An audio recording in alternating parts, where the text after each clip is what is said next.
جی گوجرا کا وقوع جو ہے 23 مارچ کو شام 5 بجے ایک بڑا بروٹل اٹیک کیا تھا دو بھائیوں نے غیرت کے نام پہ۔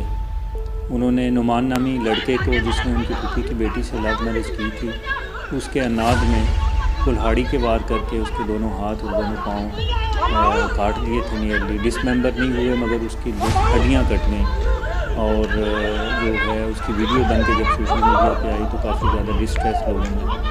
اس میں گوجرا پولیس نے بڑی جو ہے جانفشانی سے 36 آورس کے اندر جنوبی پنجاب سے دونوں ملزمان کو گرفتار کر کے ان کی جو ہے نا قانونی تفتیش کا آغاز کر دیا ہے۔ انشاءاللہ تعالی یہ اپنے